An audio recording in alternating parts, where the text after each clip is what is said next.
On a bright northern road buried in snow, a 30-year-old FBI agent and her German shepherd stepped into a hot tip that looked official, until the world went silent.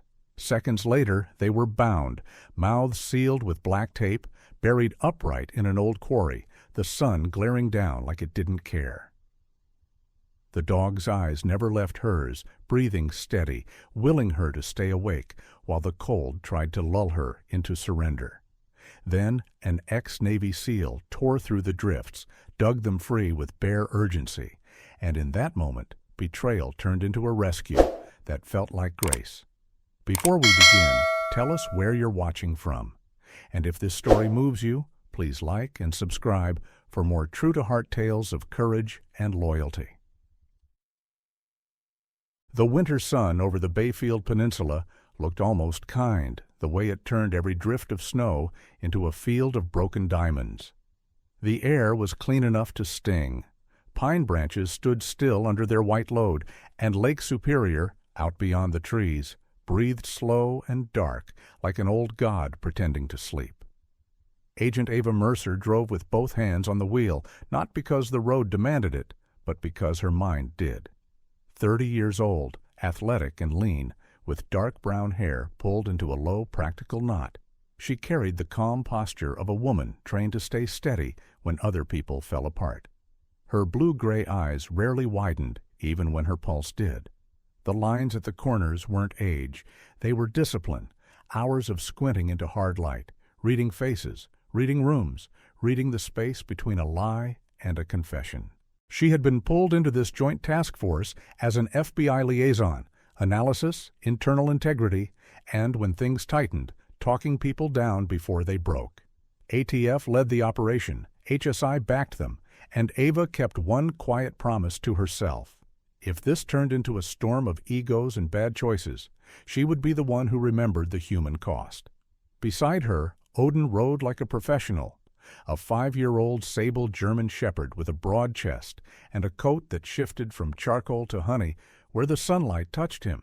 He sat upright in the back seat, ears pricked, eyes amber and watchful.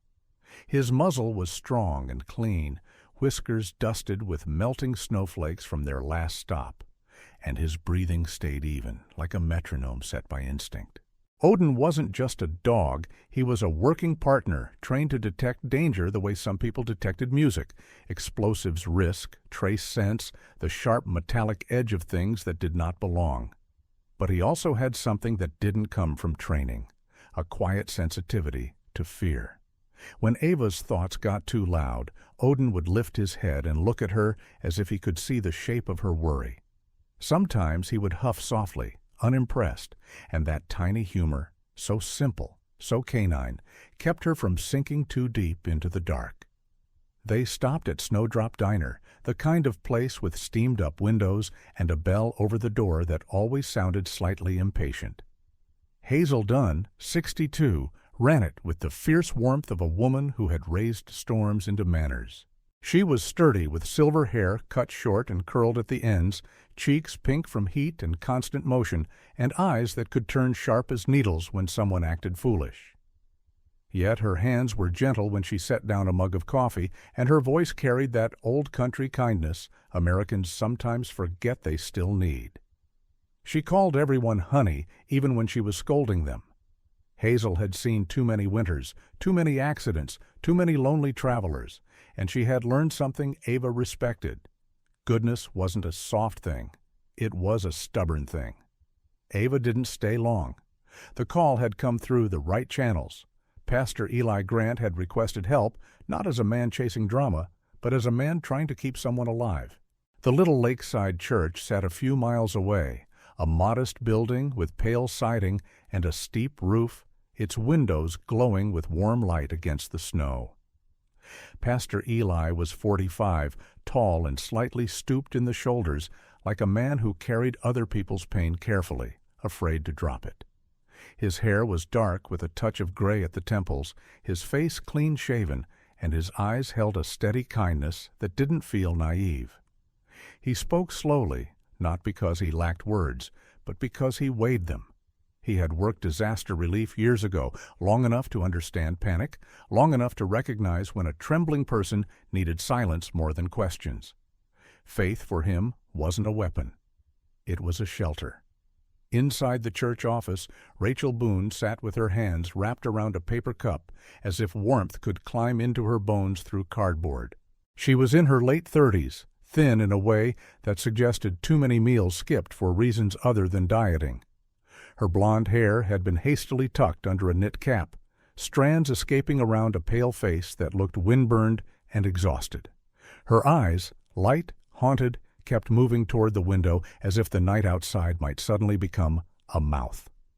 She wore a practical coat that didn't quite fit, borrowed or found, and the cuffs were frayed. When she spoke, her voice stayed low, careful, like someone who had learned that sound could invite punishment. "A widow," Pastor Eli explained softly. "No children, no family nearby. Just grief and a place she had thought would heal her." Rachel had come from Crown of Pines Center. She didn't call it a cult. She called it the community, the way someone says home, even after it becomes a cage. They let certain people leave for errands or work, small freedoms that looked merciful until you realized they were control with a ribbon on it. Rachel had been allowed out with a short list and a strict timeline. She had walked into the cold with groceries in her arms, felt the sky wide above her for the first time in months, and decided she would rather die running than live kneeling. She hadn't gone back. She had come here, to the first place she thought a desperate person could still be treated like a soul. Odin stepped forward and sat near her, not crowding, just present. Rachel flinched at first, then saw his eyes, steady and bright, and her shoulders dropped a fraction. Odin lowered his head and touched his nose gently to the back of her hand, a small, wordless oath. Ava watched closely. People could fake stories. Bodies were harder to fake. Rachel's trembling was real. The tightness in her jaw was real. And Odin. Odin believed her. A sudden scrape of metal outside cut through the quiet, sharp, wrong, like a shovel hitting stone. Then came a slow crunch of tires on packed snow, and for one breath the church felt as if it had been lifted and tilted, as if the world itself had leaned in to listen. Odin's ears snapped forward, his chest rumbled with a low growl that Ava felt more than heard. She moved to the window and saw the parking lot under the lights, snow glittering like spilled salt. A vehicle sat farther back than it needed to, engine idling. It wasn't speeding, it wasn't hiding well either, just watching. The air around Ava's spine went cold in a different way.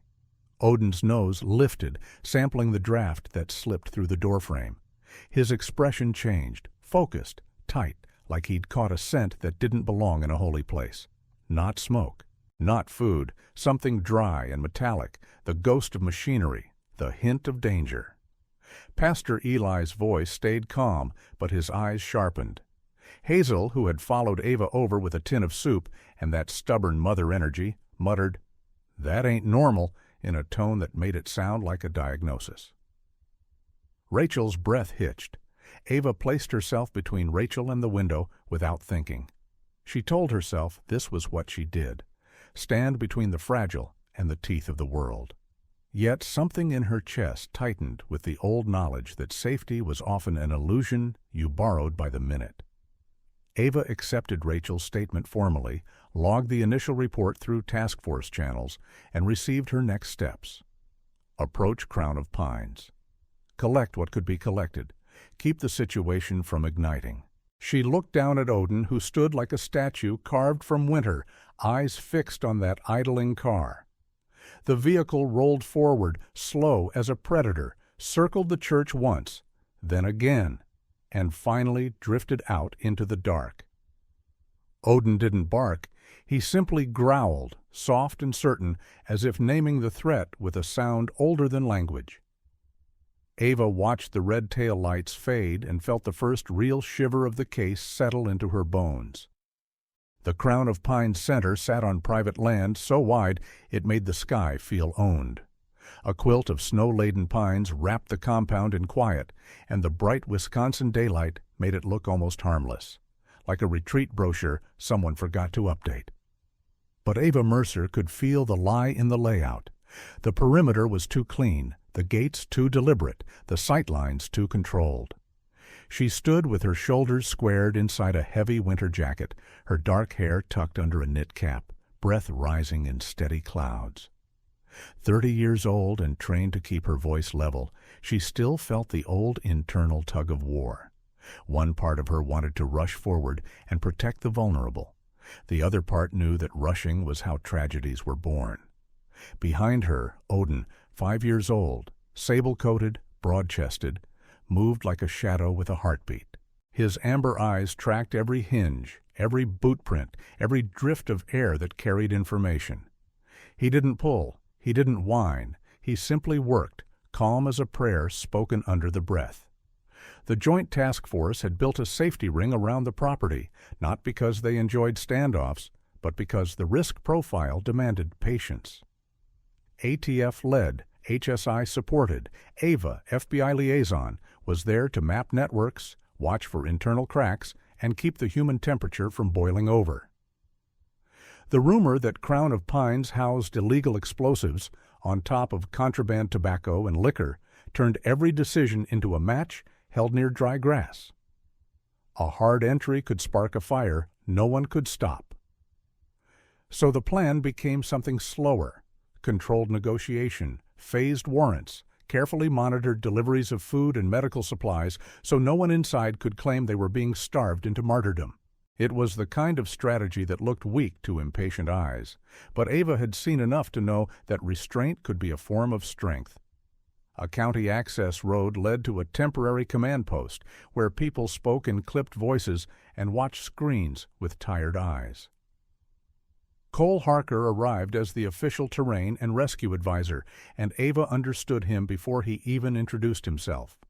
36, tall and thick-shouldered, built like a man who had carried weight for other people and never put it down. His hair was cut short, dark with a few premature grays, and a rough stubble shadowed a square jaw that looked like it had learned to set itself against grief. His eyes were calm, but not soft, steel that had been reheated too many times. The way he moved was disciplined, efficient, almost quiet to the point of vanishing. Men like that didn't learn calm in safe rooms. Something had happened to him once, something loud, and he had trained himself into a smaller, steadier shape so it wouldn't happen again. When he spoke to the team, his tone was respectful, measured, and he never raised his voice. He didn't need to. People listened anyway. Mason Rourke drifted in later, and he didn't look like trouble at first. 37, average tall, clean-cut, with neatly trimmed hair and a face that could smile without warmth. He wore a contractor's parka with a company patch and carried a clipboard like it was a shield. He had the kind of easy confidence that came from walking through doors that were supposed to be locked. His handshake was firm, his words friendly, his posture angled slightly toward Cole in a way that said, "We share history." To the room, Mason was logistics and security support, someone who managed the mundane arteries of an operation, deliveries, evidence transfers, schedules. But Odin's head lifted when Mason came close, and the dog's body went still in a way that felt like a warning bell struck underwater. Ava noticed. She always noticed. A sharp metallic click snapped through the cold, too crisp, too intentional, and Odin's nose jerked toward the evidence transfer locker as if the sound had a scent, and for a single frozen heartbeat, Ava felt the world pause, like snow hanging in the air before it decides where to fall. The moment passed, but it left a stain. Ava followed it. Inside the controlled zone, evidence didn't sit casually in car trunks. It moved through a chain, sealed envelopes, log transfers, locker drops, signature trails. A system built to protect truth from human error, or human hunger. Ava watched a routine handoff happen, gloved hands, a sealed pouch, a quick exchange. Nothing dramatic. Yet Odin's low, steady huff told her something was off, as if the air itself had been rearranged. When Mason stepped closer to Ava with a polite question about a schedule window, Odin shifted his body between them, not aggressive, just immovable. Ava felt a flicker of irritation at herself for hesitating. She was not a woman who trusted gut feelings blindly, but she had learned to respect patterns. A dog like Odin didn't invent patterns. He discovered them. Later, Ava replayed a key data set, a set of audio notes and images tied to Rachel Boone's statement and a suspected supply route. The files opened, but they didn't fit. The timestamps were subtly wrong. The audio waveform looked too clean, too rehearsed. The picture metadata carried a shadow of editing. It was like reading a familiar sentence and realizing someone had swapped one word, changing the meaning while leaving the grammar intact. Ava's throat tightened. This wasn't just a criminal operation behind a church-like facade. This was a criminal operation with hands near her own tools. She didn't say it out loud yet.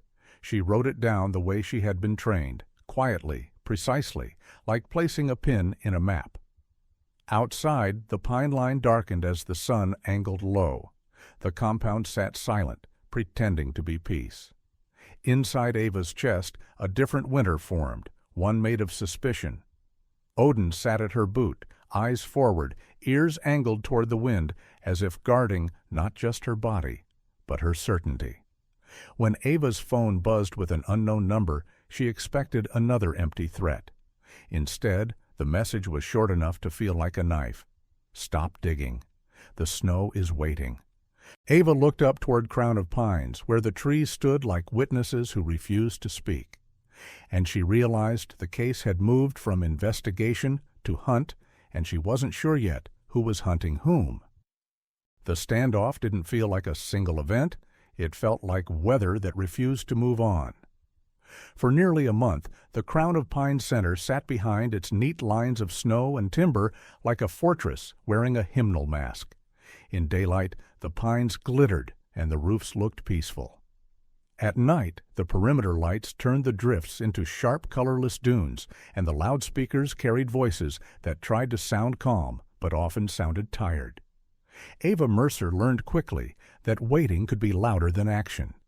Each morning, she walked into the command post with her jaw set and her heart cautious, and each evening she left with the weight of unanswered questions pressing on her ribs. 30 years old, lean and steady, dark hair tucked beneath a cap, she still felt the subtle tremor inside her that came whenever she sensed a system drifting toward impatience.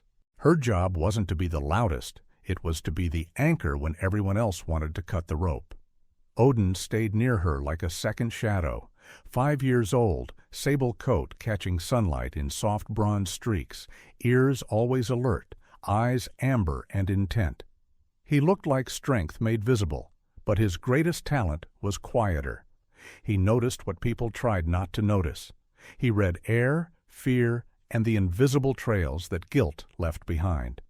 The pressure came in layers. The negotiation team wanted time, space, and a clean path out. Some command voices wanted an ending, any ending, because cameras and headlines did not understand patience. Ava listened to both sides with the same expression, then walked back to her desk and wrote the truth she could prove. That was the only kind of courage she trusted. She pushed the task force toward phased warrants, controlled evidence handling, and strict chain of custody reviews after the altered data from Chapter 2. She didn't accuse anyone out loud. Not yet. Accusations were sparks, and sparks were not something you threw near suspected explosives. Pastor Eli Grant became, in an unlikely way, part of her map. He didn't show up in tactical briefings. He showed up in the quiet margins, phone calls, handwritten notes, and short conversations over church coffee that smelled faintly of cinnamon. Eli was 45, tall and slightly stooped, dark hair touched with gray, eyes calm in the way of a man who had learned to hold other people's panic without absorbing it. He spoke about Crown of Pines with care, not hatred. He told Ava that Elias Cade's sermons sometimes carried strange metaphors that sounded like scripture, but landed like instructions. A line about the cellar where the old spirits rest. A mention of lamps that must never go dark. A repeated phrase about sealed rooms where the faithful wait. Eli didn't pretend he understood contraband logistics, but he understood language, and he understood when a man used faith as camouflage. Those fragments helped Ava mark probable storage zones without rushing a confrontation. In Ava's mind, it felt like the kind of help God would send in a modern world. Not thunder, not angels, just a decent man remembering the right words at the right time. Hazel Dunn helped in a different way. She was 62, solid and brisk, silver hair cropped short, cheeks always warm from kitchen heat. Hazel didn't know federal acronyms and didn't care. She knew people. She knew what kind of vehicles belonged in town and which ones didn't. She wrote license plates on a diner receipt the way some people wrote prayers. She watched the same unfamiliar truck pass her window at the same time 3 nights in a row and told Ava, "Honey, that's not coincidence. That's schedule." It was simple. It was priceless. Cole Harker stayed respectful but watchful as the weeks stretched. 36, broad-shouldered, stubbled jaw, eyes that carried discipline like a second uniform, he didn't overstep his role. He was there for terrain and rescue planning, not command. But he noticed patterns too. He noticed Odin's posture whenever Mason Rourke walked near Ava. Mason always smiled, always helpful, always present in the background where logistics lived. 37 clean-cut, courteous voice, the kind of man who could say, "Just doing my job," while making sure the right doors opened. Cole had history with him, enough that his first instinct was to defend him. Yet each time Odin quietly placed his body between Ava and Mason, Cole's loyalty cracked a little, as if the dog was prying it open with nothing but instinct. Then the hot tip arrived. It came through what looked like a real chain, a forwarded message from a staffer who truly believed they were passing along verified information. That was what made it dangerous. Not hacking, not Hollywood magic. Just social engineering, one careful lie delivered through a real human being. The message promised a drop, a piece of evidence that could confirm a supply route, location, timing. Ava's pulse sped up, but she did not move blindly. She checked what she could, flagged the risk, and still made the decision to go, because waiting also had a cost. She logged her route. She set a check-in window. She told herself she was building safety rails around a necessary risk. Odin watched her pack with that steady, intelligent gaze, then stood at the door as if to say, "If you go into the cold, I go too." The moment she stepped outside, a gust snapped the flag on the command post pole hard enough to sound like a gunshot, and the fabric cracked in the air. Sharp, violent, making Ava freeze for half a breath as if her body remembered war stories it never lived. She exhaled slowly and got into the vehicle. The drive out was bright and deceptively beautiful, the kind of winter day that made danger look clean. The road narrowed, pines thickened, and the world grew quieter until even the engine sounded too loud. Ava knew this stretch. Everyone did. A low pocket in the terrain where signals dropped, a dead zone locals complained about and shrugged off. She had accounted for it, or thought she had. She glanced at the time. She glanced at Odin.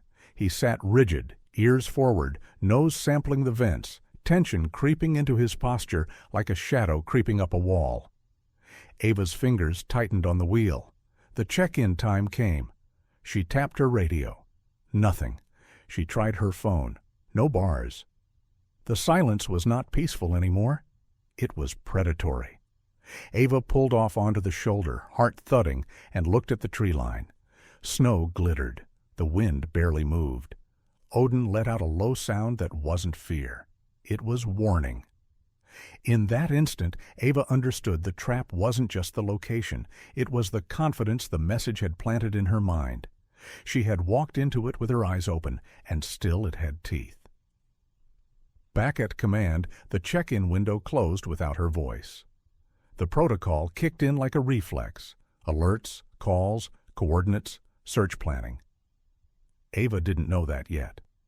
All she knew was the dead air and the cold beauty around her, and the quiet certainty in Odin's stance that something was coming through the trees. The dead zone was quieter than it had any right to be. No radio chatter, no phone buzz, just the winter sun glaring off the road like a hard white eye, and the pines standing close together as if they were keeping a secret.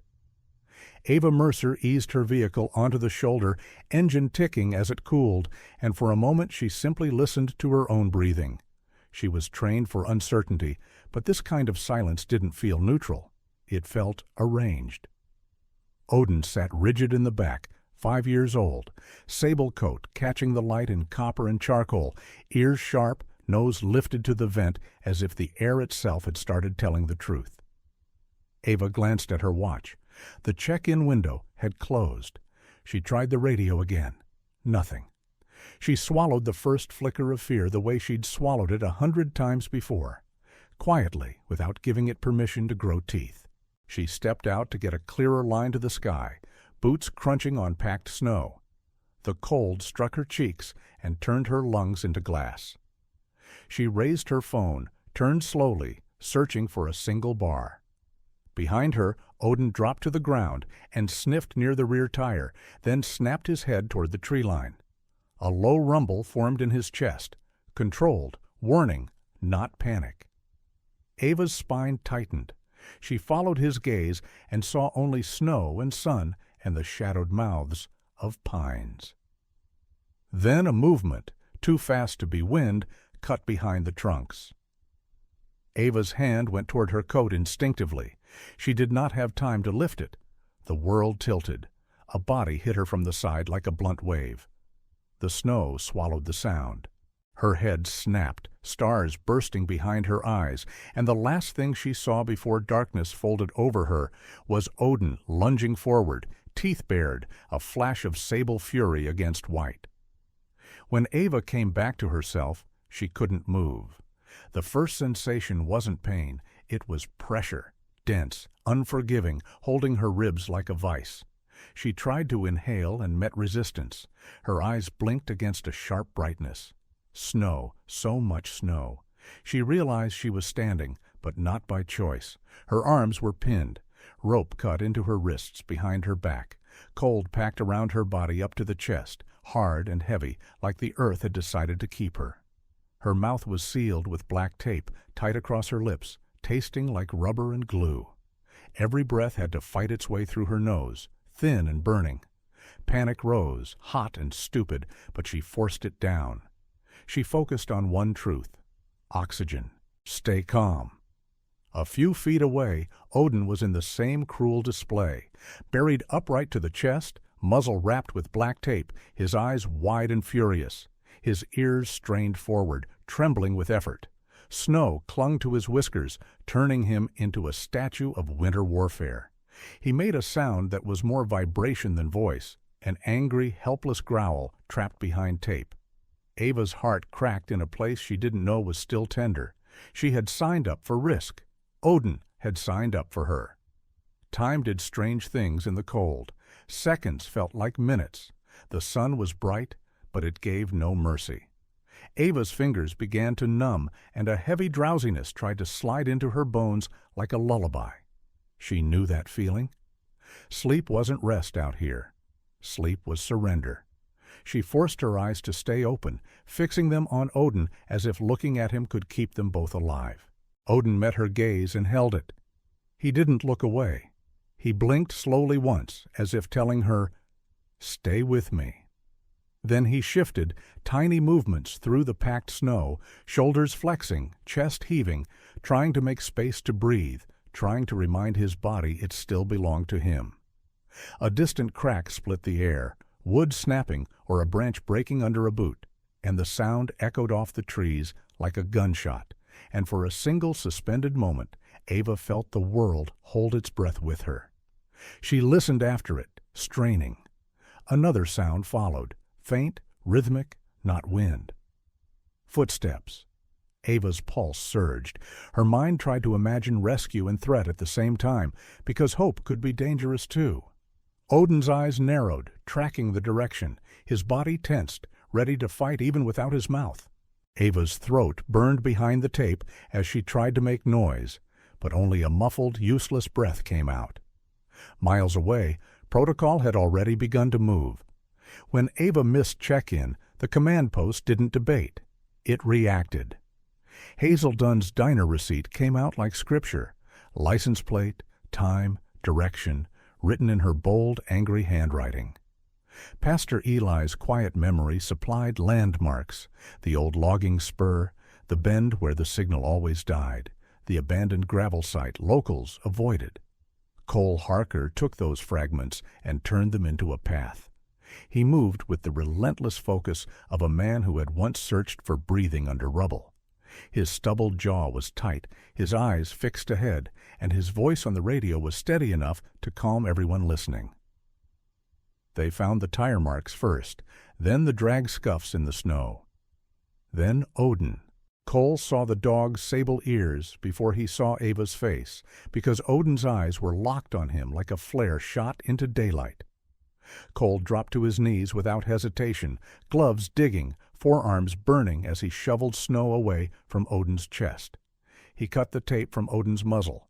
The dog sucked in air like he'd been drowning, then let out one raw bark that sounded less like aggression and more like relief breaking in half. Odin immediately turned his head toward Ava and whined once, low, urgent, pointing Cole to her like a compass that only knew love. Cole lunged to Ava, ripping snow away with both hands. He sliced the tape from her mouth, and she inhaled so sharply it hurt. The rope came next, cutting into her skin as it released. Ava's body shook with cold and fury and gratitude all tangled together. She didn't cry. She didn't have that kind of time. She pressed her forehead briefly against Odin's, a quick, desperate touch, and Odin shoved back with his heavy head like he was scolding her for leaving him. It was almost funny in a broken sort of way, and it kept Ava from falling apart. Back at the command post, warming up in harsh light, Ava's eyes went hard. She noted the boot prints around the pit, tactical tread. She saw the zip-tie fragments half buried near the edge, contract grade, the kind that showed up in supply crates. Odin, still bristling, positioned himself in front of Ava the moment Mason Rourke approached with that polite, helpful expression. Mason held his hands open as if offering concern. Odin's growl cut low and unwavering. Cole watched that exchange, and something inside him finally snapped into clarity. His face didn't change much. Men like Cole didn't waste expressions, but his eyes did. The warmth left them. He looked at Mason the way you look at a door you once trusted, only to find it unlocked from the inside. He understood. The trap hadn't been set by strangers. It had been set by someone who knew exactly which chain to pull. The church didn't look like a battlefield. It looked like the kind of place people went to borrow a little courage. The windows were tall and simple, the wooden steps worn by years of winter boots, and the cross above the entrance stood against the night sky like a quiet promise. Snow fell softly, not in rage, but in patient flakes that made the world feel hushed. Inside, the air smelled of old hymnals, brewed coffee, and the faint sweetness of cinnamon from Hazel Dunn's thermos. Ava Mercer sat at a folding table under a warm lamp, her dark hair still damp at the edges from melted snow, her cheeks marked by cold and exhaustion. The bruises on her wrists, fresh from rope, were hidden under her sleeves, but the memory of being buried upright still pressed on her ribs like a second set of hands. She had survived because she did what she always did. She stayed present, and because Odin had stayed present with her. Odin lay near the doorway, 5 years old, sable coat deep as twilight, his amber eyes tracking every shift of shadow. Even resting, he looked like a guardian carved out of loyalty. His ears twitched at small sounds, pipes settling, a chair leg scraping, then went still again. He had been assigned to protect the church tonight for a reason. Rachel Boone was here, sleeping fitfully in a side room with a borrowed blanket and her shoes still on, the way frightened people sleep when they are certain they will need to run. Rachel's face looked paler under fluorescent light than it had in daylight, her blonde hair loose and tangled, her lips cracked from cold and panic. She was trying to be brave, but Ava could see the tremor in her fingers whenever she reached for water. That tremor wasn't weakness. It was a body remembering what her mind tried to forget. Pastor Eli Grant stayed late, not because he enjoyed danger, but because his faith had always pulled him toward the edges where people fell. In a worn sweater under his coat, shoulders slightly stooped, he moved through the building checking blankets, rearranging donated boxes, and locking cabinets. His dark hair, touched with gray, was combed back, and his eyes held that steady gentleness that didn't ask for applause. He had seen storms in people long before he ever saw this one, and he refused to abandon his church when it had become someone's last safe place. Hazel Dunn arrived with soup, as if soup could fix the world. At 62, she was brisk and solid, silver hair cropped short, hands red from hot lids and cold air. Her voice could soften into comfort or sharpen into a warning depending on what the room needed. She set down the thermos and looked at Ava with an expression that said, "You are not alone, whether you like it or not." Ava's lips almost twitched. It wasn't laughter exactly. It was the smallest crack of relief. Sometimes humor arrived like that, tiny, stubborn, right when the heart threatened to freeze. The lockbox sat on the table between Ava and Cole Harker like a quiet piece of thunder. Cole stood nearby, broad-shouldered, stubble shadowing his square jaw, his posture straight even in a cramped church office. His eyes, usually controlled, carried a sharper edge tonight. Betrayal had a way of changing the air around a man. He hadn't spoken Mason Rourke's name out loud since the moment Odin had blocked him. He didn't need to. The truth was heavy enough without decoration. Ava had placed Rachel's statement, a backup USB, and a small stack of copied records into the lockbox, then slid it into the church's old safe, a steel mouth hidden behind a painting of a snow-covered shepherd. A symbol, Ava thought bitterly. The wolf always found the flock, unless the flock had teeth. A sudden thump shook the side door, hard, deliberate, and the stained glass window shivered, scattering a brief kaleidoscope of colored light across the floor like spilled prayer. For one suspended beat, everything stopped, even Hazel's breathing. Odin surged to his feet, silent, all muscle and intent. His nails clicked once on the wood floor, and then he moved without sound, head low, ears forward, nostrils flaring. Ava felt her pulse spike, the memory of snow and tape and helplessness trying to climb back into her throat. She refused it. She stood, slow and controlled, and looked to Cole. Cole's hand lifted slightly, not a command, but a promise. "Stay behind me." Another impact hit the door. A voice muttered outside, muffled, unfamiliar. Then came the scratch of metal at the lock. Not a drunk, not a lost traveler. Someone with tools and purpose. Ava's mind snapped into the clean, ruthless focus she used on crisis scenes. The attack wasn't random. It was targeted. They were here for the lockbox, or for Rachel, or both.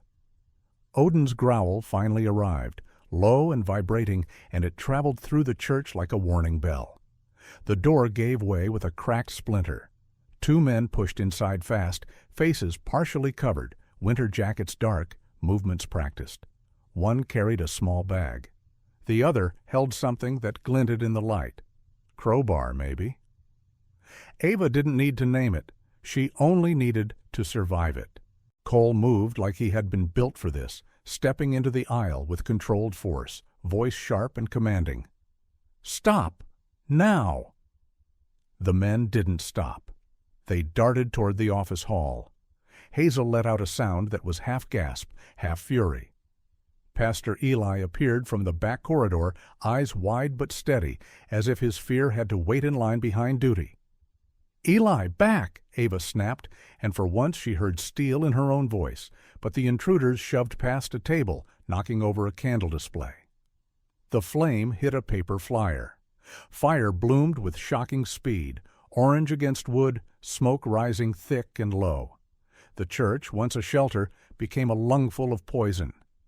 Pastor Eli coughed, waved an arm, and tried to reach the safe room instinctively, toward the people who might be trapped there.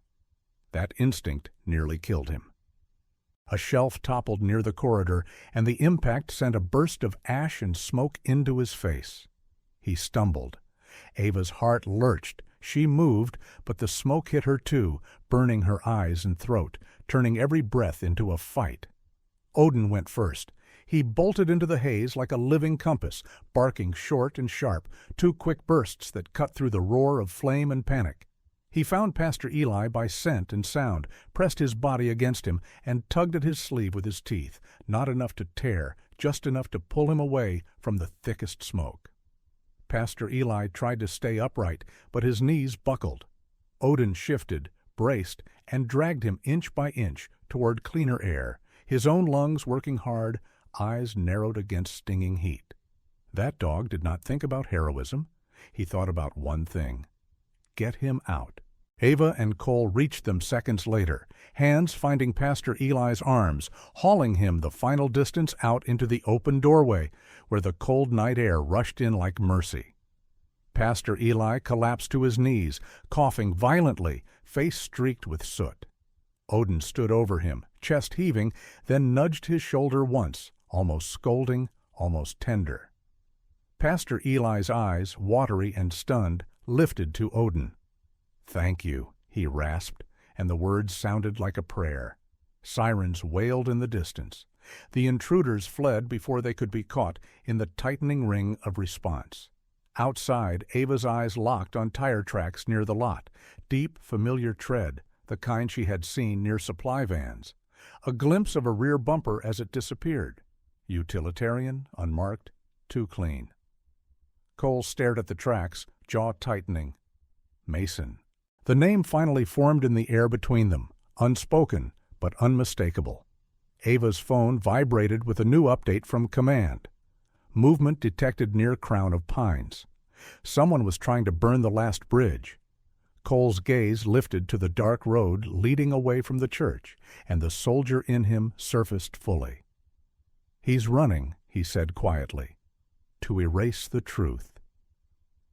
Ava looked down at Odin, soot on his muzzle, eyes still bright, still ready.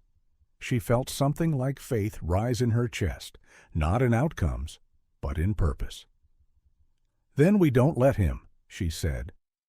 The last push toward Crown of Pines did not feel like victory. It felt like responsibility. Snow still lay bright on the pines, and the sky over northern Wisconsin looked almost gentle, as if it had never watched human cruelty unfold. Ava Mercer rode in silence, her jaw tight, hands steady on the wheel, bruises fading on her wrists, but not in her memory. The church fire had left soot on her coat and a sour taste in her throat that coffee couldn't erase. Odin sat beside her now, alert despite exhaustion, sable coat dulled with ash in places, amber eyes still sharp. He had already done more than most people would do in a lifetime, held a woman awake while she was buried, found a pastor in smoke, pointed the truth toward the right enemy without speaking a single word. Ava looked at him and felt a strange, quiet gratitude that bordered on awe. In a world full of noise, Odin's instincts had been the cleanest voice she'd heard. Cole Harker rode in the vehicle behind them, and the hard set of his shoulders told Ava what he wasn't saying. Betrayal wasn't new to him. War taught men that sometimes danger wore your own uniform, but this betrayal was personal. Mason Rourke hadn't just attacked Ava. He had tried to turn Cole's history into a tool, to use the unspoken bond between former teammates like a lockpick. Cole was 36, broad-shouldered, stubble shadowing his square jaw, eyes colder than before. Yet beneath that cold was a grief Ava recognized, the grief of realizing you trusted the wrong man, and that your trust might have cost someone a life. The operation closed in with the kind of careful force that made headlines later, but kept people alive in real time. The task force tightened the perimeter, controlled access routes, and moved in phased steps, because everyone remembered the suspected explosives risk. Inside Crown of Pines, Elias Cade's language finally failed him. He could preach the end of days, but he could not preach his way past evidence. When agents secured the storage zones Ava had flagged, helped by Pastor Eli's remembered metaphors that turned out to be instructions, what they found stripped the sacred paint from the walls. Contraband tobacco bundled tight, liquor stored like currency, and materials that made every caution feel justified.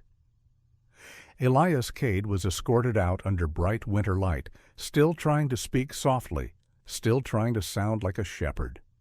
Ava watched his face and saw what she always saw in men who hid behind holy words: fear dressed as certainty. Mason tried to run. He didn't flee like a desperate fool. He fled like someone who believed he was smarter than the system. He went toward the places where chain of custody lived, toward the points where a man could burn a record and pretend it never existed. Odin was the one who marked his trail first. In the aftermath, no one could deny it. The dog's nose found the human lie as easily as it found smoke. And when Mason was finally caught, hands cuffed, face pale with anger, Odin stood at Ava's side, chest forward, not barking, not performing, just present. Mason's eyes flicked to Cole, searching for the old loyalty. Cole gave him nothing, not a punch, not a speech, only a quiet, steady stare that said, "You chose this." A single church bell rang in the distance, carried across the snow like a clear note through glass, and for a breath Ava stopped moving. Because the sound didn't feel like an ending, it felt like a hand on her shoulder, reminding her that grace could still exist after violence. In the weeks that followed, the case became paperwork and courtroom lights, the slower kind of battle that bruised a different part of the soul. There were hearings.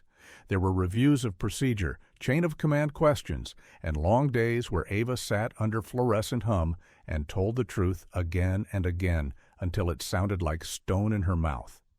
It wasn't glamorous. It was necessary. Pastor Eli testified too, calm and careful, his face still marked by smoke in the form of a lingering cough.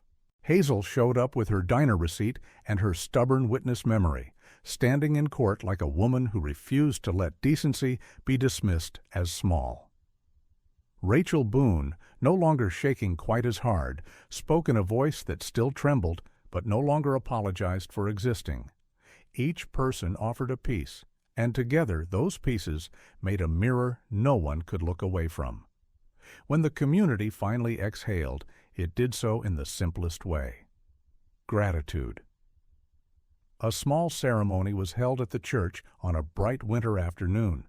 The pews were filled with locals in heavy coats, their faces worn but warm. Odin sat near the front, perfectly still, ears relaxed, eyes soft for once. He was awarded a community honor, nothing flashy, just a framed citation and a medal that caught the light when it moved. People clapped, laughed gently when Odin tilted his head as if confused by applause, and Ava felt tears sting behind her eyes. Not because she was sad, because she had been holding herself together for so long that kindness felt like a surprise. Months passed. 6 became 9. The case closed in the legal system, and the task force dissolved back into ordinary life. Odin's working days tapered into fewer assignments until the decision came: early retirement, by policy, by mercy, by the simple truth that even heroes need rest. Ava adopted him officially, signing papers with a hand that felt steadier than it had in a long time. Odin moved into her home like he belonged there, then began spending mornings at the church, lying by the steps as if guarding the entrance the way he once guarded her breathing. The congregation started calling him the church's silent sentinel. Children from the neighborhood, no longer part of the case, just part of life, would leave him treats. Pastor Eli would scratch behind his ears and say, "You were an answer," in a voice meant for God as much as for the dog. Ava and Cole didn't rush into anything. They waited until the last hearing ended, until the last conflict of interest concern was gone, until the mission was truly over. Then quietly they began to choose each other, not as adrenaline partners, not as two people clinging to trauma, as two adults who had seen darkness and still believed in building a home. 1 year after that beginning, 1 year of slow dinners, shared silence, and Odin's judgmental huffs whenever they argued, Cole took Ava back to the church steps under a sky washed clean by winter sun. He wore a plain coat, his stubble neat, his eyes softened in a way Ava had not seen on the worst nights. He held out a simple ring, and his voice, when it came, was low and honest. "I don't want you to face any storm alone," he said. Ava's throat tightened. She looked at Odin, lying like a king at the threshold, then back at Cole. She nodded once. "Yes," she whispered, and the word felt like warmth, finally returning to a place inside her that had been frozen for too long. The church bell rang again, and Odin lifted his head as if to bless it, and the snow around them shone, quiet, bright, forgiving, like a promise kept. Some people think miracles only arrive with thunder, with bright signs written across the sky. But the truth is quieter and often kinder. Sometimes a miracle is a woman who keeps breathing when the snow tries to steal her strength. Sometimes it is a man who chooses to do the right thing, even when betrayal makes the world feel unsafe. And sometimes it is a loyal dog who listens to a fear no one else can hear, then pulls a life back from the edge with nothing but instinct and love. There is a lesson here that fits into ordinary days, not just dramatic nights. Evil often hides behind clean appearances, polite words, and familiar faces. That is why wisdom matters. Slow decisions, good procedures, honest people who refuse to rush when rushing could hurt someone. But kindness matters just as much. A warm meal from a diner owner, a pastor who stays late to keep a light on, a neighbor who pays attention to a strange car. In the end, it was not one hero that saved the day. It was a chain of goodness, link by link, holding strong when fear tried to break it. And then there is the lesson animals teach us. Dogs do not negotiate with their conscience. They do not pretend. They do not calculate who deserves help. They feel what is true, and they act. If a loyal animal can give that kind of courage, then surely we can learn to be a little braver in our own lives. Check on a neighbor. Speak up when something feels wrong. Offer help before someone has to beg for it. Choose compassion even when it costs you time and comfort. If you are watching tonight and life has felt cold lately, remember this. God does not always remove the storm right away. Sometimes He sends a hand through it. Sometimes that hand looks like a friend, a stranger, a church with its door open, or even a dog who refuses to leave your side. Hold on to that. Let it remind you that you were not made to survive alone, and that the smallest acts of love can become the biggest answers. If this story touched your heart, please share it with someone who needs hope. Leave a comment and tell us where you are watching from and what part of the story stayed with you. And if you'd like more stories of courage, healing, and second chances, subscribe to the channel and join our community. May God bless you, keep you safe, and bring you warmth in every season of your life.